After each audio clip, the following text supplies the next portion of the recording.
யோகினியோட வழிபாடு முற்றிலுமும் வேற மாதிரி இருக்கும். இது வந்துட்டு நம்ம கோவில் மாதிரி கலாச்சாரம் இருக்காது. இது தாந்திரிக ரீதியா இந்த கோவில்ல வழிபடுறாங்க. மாந்திரிகம் மோர் ஆஃப் பூஜா புரஸ்காரம். தாந்திரிகம்ன்றது அதுவும் மீறினது. It is like more of subconscious லெவலில் இன்வோக் பண்ணுறது. நம்ம உள்ளே இருக்கிற அம்சங்கள் எல்லாம் வெளிப்பண்ணி கான்ஷியஸ் கொண்டு வர்றது. இதில் உக்ர தெய்வம் இவங்க படைத்தலைவர். அதே மாதிரி நிறைய அம்சங்கள் இருக்கு. அது மாதிரி ஒவ்வொருத்தங்களுக்கு ஒரு ஒரு அம்சம் இருக்கு.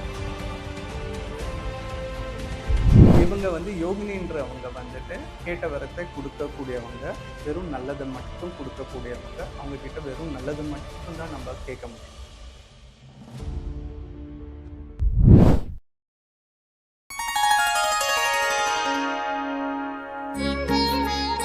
ஸ்ரீ வாராகி டிவி நேயர்களுக்கு வணக்கம். இன்னைக்கு நம்ம கூட டாரோ ரீடர், ரேக்கி ஹீலர் மற்றும் ஆன்மீக வழிகாட்டுனரான மங்களூருவை சேர்ந்த திரு ஸ்ரீகாந்த் அவர்கள் தான் நம்ம கூட இருக்கார். வணக்கம் சார். வணக்கம். ஸ்ரீ வாராகி டிவி நேயர்களுக்கு வணக்கம். நம்ம இந்திய கலாச்சாரத்தில் தெய்வ வழிபாடு அப்படிங்கிறது ரொம்ப பிரபலம். முக்கியமாக எல்லா கோயில்கள்லையும் எல்லா விசேஷங்களுக்கும் ஜனங்க அதிகமாக தான் கூடுவாங்க. தெய்வ வழிபாடு முக்கியத்துவம் வாய்ந்ததாக கருதப்படுது. அந்த வகையில் சுவாமி, தாயார், அம்பாள் அப்படின்ட்டு நிறைய தெய்வங்கள் இருக்கிற பட்சத்தில் யோகினிகள் அப்படின்னு சில தெய்வங்கள், அதாவது காவல் தெய்வங்கள் இருக்கிறதா சொல்கிறாங்க. அந்த யோகினிகள் யார்? அவங்கள பற்றி சொல்லுங்கள். யோகினி என்றவங்க 64 பேர் இருக்காங்க. அவங்க துர்கை, பார்வதி, காளி அம்சமான தெய்வத்தோட அங்கங்கள் சொல்லலாம். 64 தேவதைகள் இருக்கிறாங்களா? ஆமாம். அவங்களோட பெயர்கள்? 64 பேருன்னா நிறைய பேர் இருக்காங்க. நம்மளுக்கு பொதுவாக சொல்லணும்னா இவங்க ரதிப்பிரியா, சர்மங்களா, வாயுவீணா, விக்தாம்னா, கராகாலி, ஸ்பர்ஷிகா, சாட்டப்ரி, சர்ச்சிகா, அப்புறம் சந்திரபிரியான்னு இருக்காங்க. இது இல்லாமல் நம்மளுக்கு ஃபெமிலியராக தெரியணும்னா வாராகி, காமாட்சி, சாமுண்டா இவங்க எல்லாமே கூட அதில் அடங்குவாங்க. ஸோ வாராகி அம்பாள், காமாட்சி இவங்க எல்லாரும் அந்த வகையராக இவங்க எல்லாருமே ஆதிசக்தியோட அம்சங்கள். ஓ, ஓகே. அதனால தான் இவங்க பொதுவாக பார்த்தீங்கன்னா 64 பேர் இருக்காங்க. ஒரு ஒரு கோவிலில் ஒரு ஒரு அம்சங்கள் இருக்காங்க. ஒரு 80க்கும் மேற்பட்ட அம்சங்கள் இருக்கு. அதில் 64 அம்சங்கள் பொதுவாக இருக்கு, கோவிலில் வழிபடுறாங்க. அந்த மாதிரி கோயில்கள், அதாவது யோகினிகள் அமைய பெற்ற கோயில்கள் எங்கெங்கெல்லாம் இருக்கு?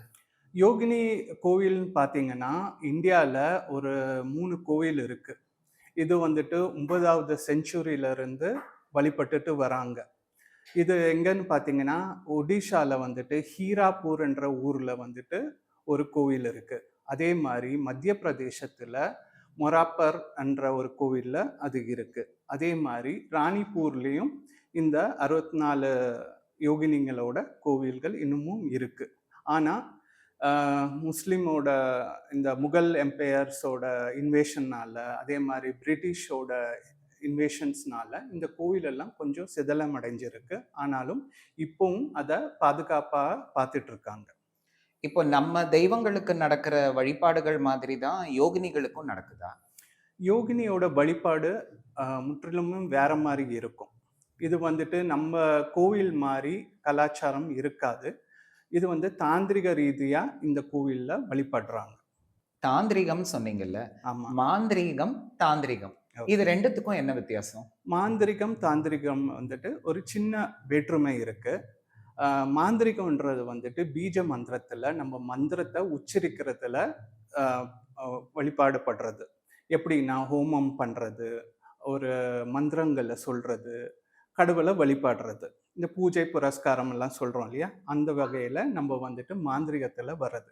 தாந்திரிகம் என்றது மட்டும் என்னன்னா வெறும் மந்திரங்கள் மட்டும் அடையாமல் யந்த்ராஸ், நம்மளுக்கு அதுக்கு ஏற்ற மாதிரி ஒரு ஒரு பூஜைக்கு ஒரு ஒரு யந்திரம் இருக்குது. அதே மாதிரி நம்மளோட உள்ளே இருக்கிற யந்திரங்களையும் நம்ம வெளியில் கொண்டு வர சக்தி இந்த யோகினி வழிபாட்டில் இருக்குது. சரிங்களா? ஸோ இதுதான் ஒரு மெல்லிய வித்தியாசம் தான் இருக்கு.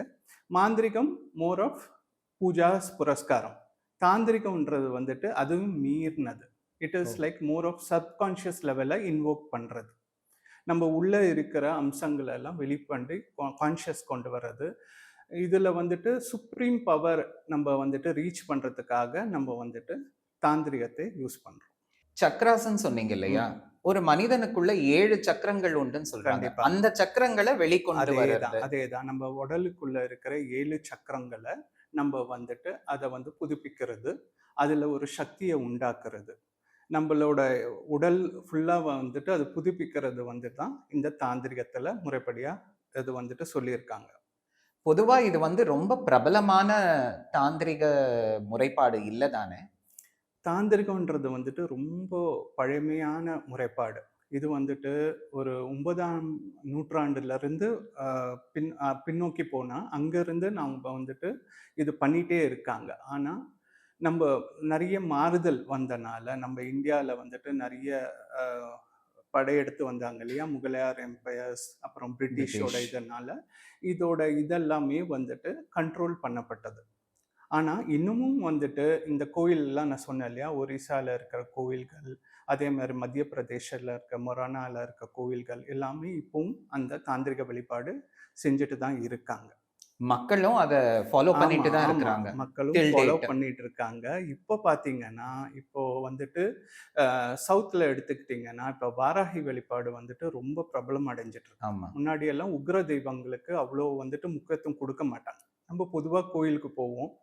விநாயகர், சிவன், பார்வதி, முருகர் அந்த மாரி அ கடவுள தான் நம்ம வழிபாடு பண்ணிட்டு இருப்போம். ம். இப்போ என்னன்னா, இந்த மாரி யோகினிகளையும் வழிபாடுறத வந்துட்டு ரொம்ப முக்கியத்துவம் குடுக்குறாங்க.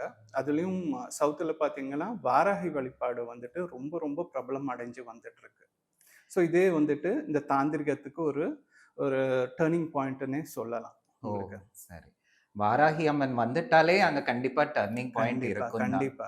அதே ஓகே. மாரி இன்னும் 63 பேர் இருக்காங்க. ஓ! அவங்களும் இப்போ கொஞ்சம் கொஞ்சமா வெளில வெளியில வராங்க. வந்துட்டு இருக்காங்க. பிரபலம் அடைஞ்சுட்டு இருக்காங்க. இப்போ நீங்க உக்கிரக தேவதைகள் அப்படின்னு சொன்னீங்க இல்லையா? ஆமா. அதுல வாராகி அம்மன் வராங்களா? வாராகி அம்மாவும் ஒரு உக்ர தெய்வம் தான். ஓ! இவங்க வந்துட்டு படைத்தளபதி. ஒ ஆதிசக்தியோட படை தளபதி. ஆதிசக்தியோட தளபதி. அதே மாரி நெறைய அம்சங்கள் இருக்கு. அது மாரி ஒவ்வொருத்தங்களுக்கு ஒரு ஒரு அம்சம் இருக்கு. சரிங்களா? அதான் நான் சொன்ன மாரி பார்த்தீங்கன்னா, ரதி பிரியான்றது வந்துட்டு ஒரு அழகுக்கு சம்மந்தமான ஒரு தேவதை. தேவதை, யோகினி ஆனவங்க.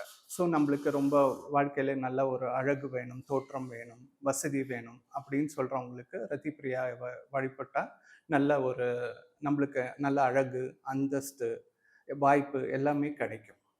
அதேபோல ஒரு சில தேவதைகள் பத்தியும் சொல்லிட்டு வந்தீங்கன்னா நல்லா இருக்கும். ஓகே.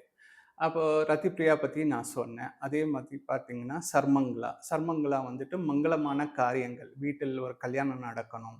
ஒரு நல்ல ஒரு சந்தோஷமான நிகழ்ச்சிகள் உண்டாகணும். அவங்க வந்துட்டு சர்மங்களாவ நீங்க வந்துட்டு வழிபடலாம். சரிங்களா?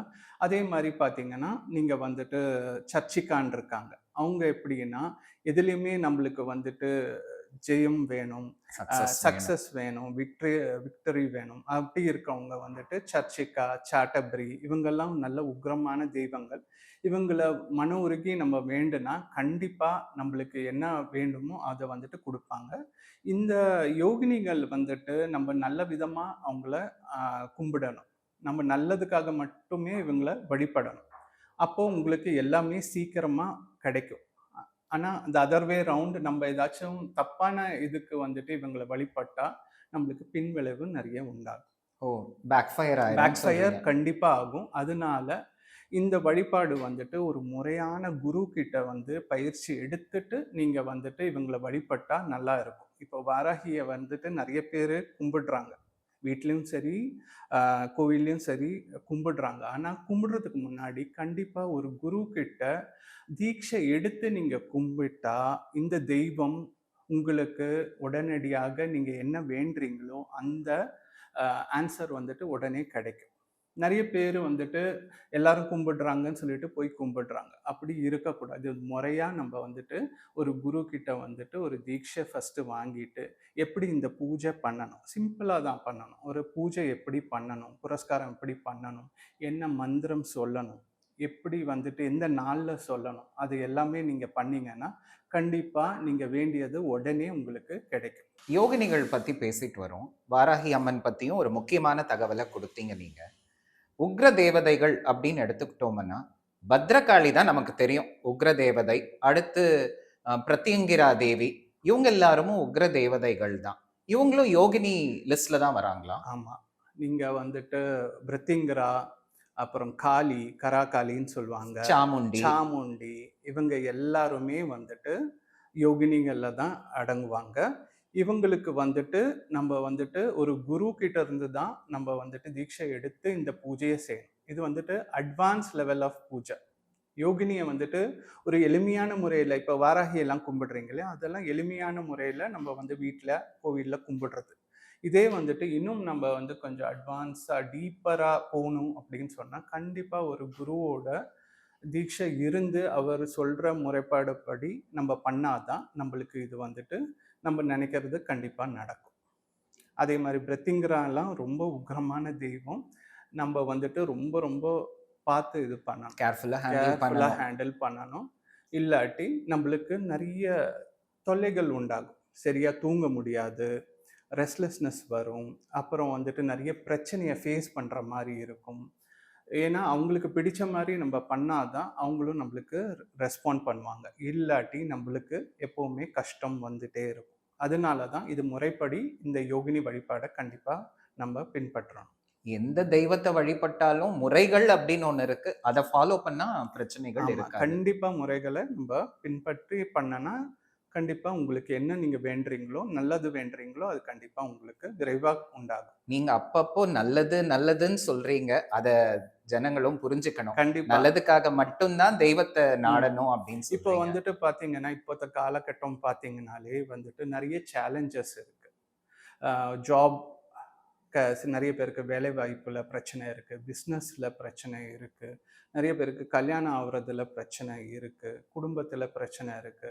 இதெல்லாம் அ பிரச்சனை இருக்கும்போது, நம்ம உக்கிர வெளிப்பாடு பண்ணும்போது, இந்த யோகினிங்கள வழிபாடும்போது, இது எல்லாமே தகர்த்துடுவாங்க. அவங்களுக்கு அவ்ளோ சக்தி இருக்கு.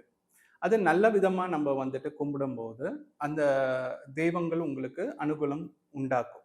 ஓகே. அத வந்து கெட்ட ரீதியா இப்ப இவங்களுக்கு வந்து நம்மளுக்கு யாராச்சும் எதிரி இருக்காங்க. அவங்க வந்துட்டு அ இதாயி போகணும்.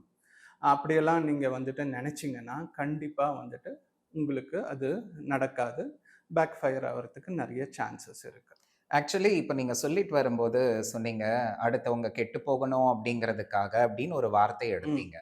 அதாவது ஏவல், சூனியம், பில்லி இந்த மாரி துர்தேவதைகளுக்கு வழிபாடு செய்ற மாதிரி இவங்களுக்கு செஞ்சா இட் ஆமா. Will back fire. யோகினின்றது வந்துட்டு ஒரு கடவுளோட அம்சம். தேவியோட அம்சம். துர்க்கை, காளி, பார்வதியோட அம்சம். இதனால அவங்க வெறும் நல்லது மட்டும் தான் செய்வாங்க. நம்ம வந்துட்டு துர்பிரயோகம் பண்ணவே கூடாது. அதுக்கு வேற தேவதைகள் இருக்காங்க. அது யக்ஷினின்னு சொல்லிட்டு அதுக்கு ஒரு பெரிய லிஸ்ட்டே இருக்கு. ஓஹோ! இவங்க வந்து யோகினின்றவங்க வந்துட்டு கேட்ட வரத்தை குடுக்கக்கூடியவங்க. வெறும் நல்லத மட்டும் குடுக்கக்கூடியவங்க. அவங்க கிட்ட வெறும் நல்லது மட்டும் தான் நம்ப கேட்க முடியும். நம்ப வந்து கெட்டது வந்துட்டு நினைக்கவும் கூடாது, செய்யவும் கூடாது அவங்கள நெனச்சு. Okay. when there is good there is a bad. ஆமா. அந்த கண்டிப்பா, மாதிரி தான். கண்டிப்பா, கண்டிப்பா. இது வெறும் ஒன்லி ஃபார் குட். ஓகே. ஆம், இந்த யோகினிகளுக்கான கோயில்கள் எங்கெங்க இருக்குன்னு சொன்னீங்க. ம். அதோட அமைப்பு எப்படி இருக்கும்? நல்ல கேள்வி இது. இந்த கோவில் எப்படின்னு பார்த்தீங்கன்னா, ஹிபாத்ரல் வடிவம்னு சொல்லுவாங்க. அ ஹிபாத்ரல்ன்றது வந்துட்டு உருண்ட வடிவம். Circular. Okay. Yogini always will be in circular position. அவங்களோட அமைப்பே பார்த்தீங்கன்னா, சர்க்குலரா தான் இருக்கும். இவங்களுக்கு கூரை இருக்காது.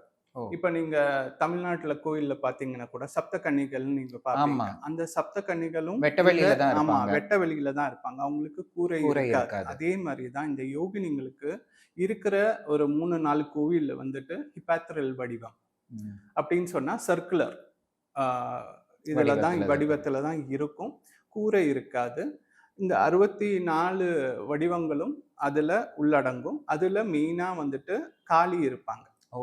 த main deity will be Kali. Kali. அவங்க தான் இம்பார்ட்டன்ட்டா இருப்பாங்க. ஸோ இதுதான் இந்த கோவிலோட வடிவம். இன்னும் ஒரு சுவாரஸ்யமான இதுன்னா, நம்மளோட பழைய பார்லிமென்ட் இருந்ததுல்ல, அதுவும் அந்த ரவுண்ட் பார்லிமென்ட் ஷேப்ல கூட தான் இந்த ஹிபாத்ரல் வடிவத்துல தான் பண்ணாங்க. இருந்தது. இத இன்ஸ்பிரேஷனா எடுத்து தான் அவங்க வந்துட்டு ஓ! பார்லிமென்ட்டே உருவாக்குனாங்க. நீங்க சொல்றது ரொம்ப புதுமையான தகவல். ஆமா, யாரும் ஆமா. யோசிச்சிருக்க முடியாத யோசிச்சிருக்க ஒரு மாட்டாங்க. தகவல். கண்டிப்பா. கரெக்ட். இதுதான் ஆனா இந்த திஸ் இஸ் ட்ரூ. கண்டிப்பா. இப்ப கூட அந்த கோயில் ஒரிஸ்சா இல்லாட்டி நீங்க வந்துட்டு மொரானா எம்பி போனீங்கன்னா, இந்த கோவில் வந்துட்டு இந்த சர்க்குலர் பொசிஷன்ல தான் இருக்கும். ரொம்ப நல்ல அரிய தகவல்கள் கொடுத்தீங்க. மீண்டும் இன்னொரு நிகழ்ச்சியில சந்திக்கலாம். வணக்கம். நன்றி, வணக்கம்.